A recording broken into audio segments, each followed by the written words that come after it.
Hey guys, so I was assigned or picked correlational and experimental research. So I'm hoping with me holding my camera like this and you seeing me that you can kind of get both. I decided to do a PowerPoint because I don't really like to talk to people. So hopefully this will keep me from stuttering. So correlational and experimental research. I went ahead and divided it into two separate things. It is related. They are related to each other, but I went ahead and divided them into two separate sections. I do want to start with, I did try to look at where correlational and experimental research came from or how it started, and the best I could get was a story from the 1970s about two guys who were trying to expand some kind of land and survey for it. So I didn't actually get a definite answer about when and how correlational research or experimental research started. So I'll just go with what I have, and hopefully I answered all the questions that I was supposed to answer. And if you have any questions, you can let me know. So correlational research, it does involve the measurement of two or more relevant variables and an assessment of the relationship between or among those variables. So basically it's wanting to see if one variable can affect another variable and how it affects it, whether it's a positive correlation or whether it's a negative correlation, or if it doesn't affect it at all. Variables also can demonstrate a linear relationship, linear meaning a straight line, as you can see in the picture, when the relationship between the two variables on a scatter plot can be approximated with a straight line. If you can't draw a, quote, line of best fit, then it probably isn't related at all. A lot of investigators do measure the degree of relations between two or more variables using your correlational analysis or your correlational study, and it's generally expressed in numerical form. It's generally expressed with a set of data. It's generally expressed in numbers. It does indicate whether two variables are related or whether one variable can predict another variable's outcomes, and I'll give examples of that here shortly. It is beneficial because it's a study of a single group rather than using two or three groups at a time like you would in an experiment. So like I said, they're related, but they're different, if that makes sense. So there are different types of correlation. You have a positive correlation, which is an increase in one variable that leads to an increase in another. For example, a person's education, generally the higher the education, the better their income. Not always, but generally speaking. You can also determine height versus weight. That will also generally give you a positive correlation. Not always, but generally. You also have negative correlations, and that's when an increase in one variable leads to a decrease in another variable. For example, you have the age of a child versus the number of diapers they use. So if you have a 1-year-old child, they'll probably use 15 diapers in a day. Whereas if you have a 3-year-old child who's not potty trained yet, they might use 5. So it still has a correlation, but the correlation goes down instead of up, creating a negative correlation. And you have level of education versus crime rate. So generally, the more education you have, the less crime you are to commit. And then you have things that have zero or no correlation. It's basically when the relationship between two or more variables cannot be described by a straight line like we talked about earlier. It's also known as nonlinear in a mathematic term. So education versus height, no matter how much education I have, it doesn't matter if I'm tall or short, or if I'm tall or short, it's not going to matter because that doesn't determine what level of education that I have. And being rich versus happiness. You always hear money doesn't buy happiness, so you can be rich and you can be the most miserable person. So those kinds of things have no correlation. This is just an example of the different types of correlation. You do have your positive correlation on a scatter plot. If you plot your data, you can see that your positive correlation goes up. You can see your negative correlation goes down. And you can see no linear relationship. Either you're going to be able to draw a curve or you're not going to be able to draw anything at all. It's just going to be a lot of dots and you can't do anything with that. One important part of correlational research is multiple regression. It is a technique that's based on correlational coefficients that allows predicting a single outcome variable from more than one predictor. So generally they're looking at one variable affecting another variable, but in multiple regression you can test one variable from more than one predictor variable. So for example, you can use a test to predict job performance based on more than one predictor. What a person is likely to score on an outcome variable, which is their job performance, based on knowledge of other variables. As far as correlational research strengths, it can be used when experimental research cannot be used due to certain predictor variables that cannot be manipulated. We'll talk about manipulated variables when we get into experimental research.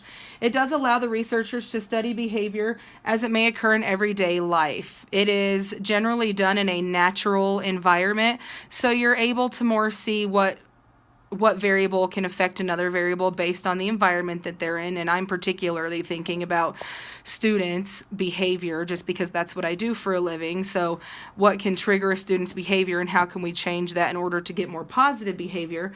And it can be used to make predictions about two or more variables.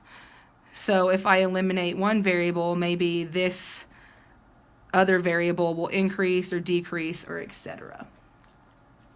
There are some limitations, as there are with every types of research studies. Your correlational research limitations are that they cannot prove that one variable causes change in another variable. You can make a prediction and you can make a guess and you can take surveys and you can do questionnaires and you can do that kind of thing, but you can't prove that it changes another variable. Correlational designs also cannot be used to draw a conclusion about the relationships among the measured variables. And for that reason, that's why researchers often conduct experiments, or they use experimental research, which is what we're going to get into. So, experimental research is used to provide the conclusion piece that correlational research cannot provide. They can't actually come to a conclusion in correlational research. They can test and they can guess and they can make predictions, but they actually can't come to a conclusion. So the experimental research provides a conclusion about the relationships among the variables that we use in correlational research. For example, you do have the placebo effect, is like when participants improve just because they believe they are receiving a treatment. So you can do an experiment and give somebody, even if it's an Advil, you can tell them that it's some other kind of medicine and their behavior or their emotions or their whole sense of being will improve simply because they feel like they've taken a pill to improve their behavior. That would be an example of experimental research. Experimental research is also known as intervention studies or group comparison studies. It does determine if an activity or materials can make a difference in the results for the participants. For example, you can assess the impact by giving one group an intervention and holding it from another group, thus conducting an experiment. So you can give one group the placebo pill and you can give another group nothing, and you can see if the placebo will increase the behavior of the group that it was given to. In experimental research, we have independent variables and dependent variables. An independent variable is a variable that's created or it is manipulated by the experimenter or the person who is doing the research. And you have a dependent variable, which is the variable that is measured and is expected to be influenced by the independent variable. So for example, you have viewing violence on TV would be your independent variable, and aggressive behavior would be your dependent variable, because your aggressive behavior is dependent on what you're watching on TV, which would be the independent variable. This is always confusing for me, so it takes me some time to tell the difference between the two. Your example 2 is decreasing calorie intake, which is your independent variable, and weight loss, which is your dependent variable. So weight loss is dependent on how many calories you increase in a day, which would be your independent variable. Advantages of the study would be experimental research gives the independent variable occurs before the measuring of the dependent variable, so it does eliminate the possibility of a reverse causation, which we will talk about. And it also creates the initial equivalence between the conditions of the experiment. So the experimental research does have advantages over the correlational research in that factor. Although there are some limitations, just like there are in the correlational research, there are limitations in the experimental research as well. Experiments are often done in a lab setting or in a situation that's not really real life. So it's kind of hard to determine that the study done in a lab would have the same outcome as a study done in everyday life. It's not as real and upfront as in, or as much in the natural environment as correlational studies are. And some of the key and most important variables in a study cannot be manipulated, which we will get into here in just a minute, and therefore the researchers must study these relationships using correlational designs. So as you can see, these two do go hand in hand. They do go together, but some of them have more benefits than the other. So as far as similarities, correlational experimental similarities, they are both quantitative research designs, and both research designs are used to collect a series of data, and they analyze that data. So they collect data and they see what the data outcome is. They do rely on one another to get information that they may not be able to obtain on their own. So you can get correlational data and make predictions, but you can't actually determine if it changes one variable to another without the experiment. So I chose two articles, and both articles did have correlational and experimental features, since it is a correlational and experimental research design. The first article is an update on the effects of playing violent video games by Craig Anderson. I did list the correlational features. It was a study to determine if violent games are linked, and I put linked in bold, to an increase in aggressive behavior and aggressive cognition, an aggressive effect, and cardiovascular arousal. The correlational studies reveal a linkage to serious, real-world types of aggression, so you can do this type of research in a real-world setting, not in necessarily a laboratory. And the study also determined that aggressive effects was the same for both males and females. So in this study, not only did they decide to see if violent video games did increase violent and aggressive behavior, they also wanted to see if it was the same between boys and girls. The experimental features of this article was that one group during this study was exposed to violent and aggressive video games, while another group was not. So they were able to find the correlation between the two variables. So they conducted an experiment to determine whether or not, if this group watches or plays violent video games and this group doesn't, and then we're going to assess and look at their behavior. Do they have an increase in violent behavior because of video games? And the experimental study did reveal a causal linkage, which means aggressive and violent video games do have an effect on behavior for students, and it was mostly high school students at the high school age between 9th and 10th grade. So that's the first article that I looked at, and when I turn this in, I will attach the articles. Article 2 is actually the article that I'm doing the article critique on, so it was kind of nice to have this as one of my articles. Article 2, alcohol outlets and substance use among high schoolers. Outlets is like pretty much an ABC store. It took me a minute to figure out what they meant by outlets because I've never heard it called that before. So an alcohol outlet is just like a place where you can buy alcohol. So your correlational features of this study, it did study the relationship between alcohol outlets in the neighborhood environment and adolescent behavioral outcomes, as well as whether or not the more alcohol outlets that they had in their neighborhood, the greater availability to high school age students.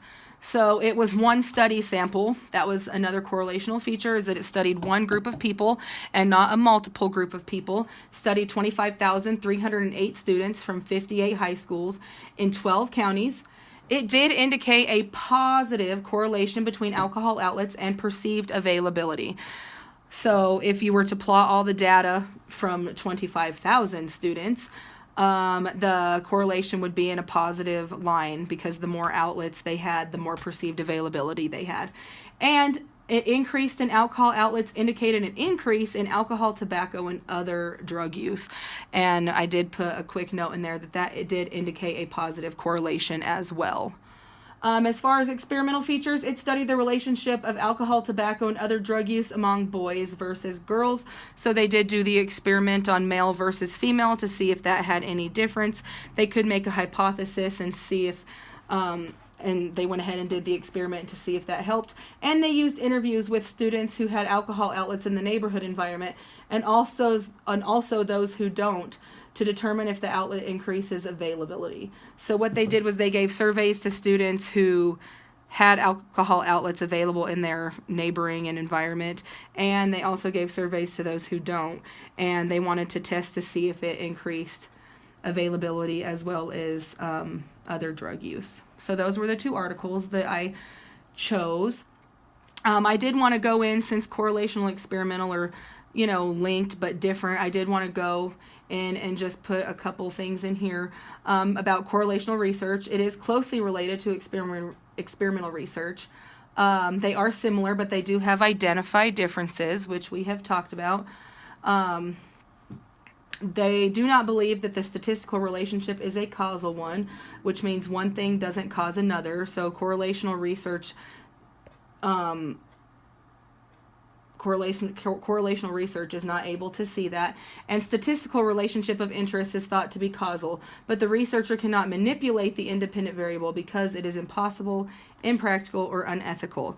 So people use correlational instead of experimental because in an experimental research you can actually manipulate the variable, where in correlational research you cannot manipulate it. And I did give a quick example. They were looking at the number of daily hassles a person experiences versus the amount of stress they have. You cannot manipulate a person's daily hassles. My daily hassles are different than your daily hassles, which are different than my husband's daily hassles. So you can't manipulate a person's daily hassles. So instead, you have to use questionnaires and measure the number of daily hassles per day and record their data in that form in order to get a conclusion. But you can't manipulate daily hassles. They just happen. So that's another reason that people use correlational versus experimental. Who could benefit from this type of research? Really, this was kind of a difficult part for me because I feel like anybody in any job, career, whatsoever could benefit from both types of these research. But I did name just a few. For correlational, I put other researchers because correlational research affects can be used to determine if one variable affects another variable. Psychologists can use correlational research if experimental research cannot be done. They can help their teachers because it's easy to use in a more natural environment. We can use it in our classrooms and see what can help our students versus what's hurting our students. Teachers can use this type of research, especially to look at student behavior, student stressors, etc. And universities use this type of research, particularly in health and social science. So those are some more people that could use and benefit from correlational research. And for experimental research, we have psychologists. They can use experimental research because they believe that their theories need to be backed up by data. So they can,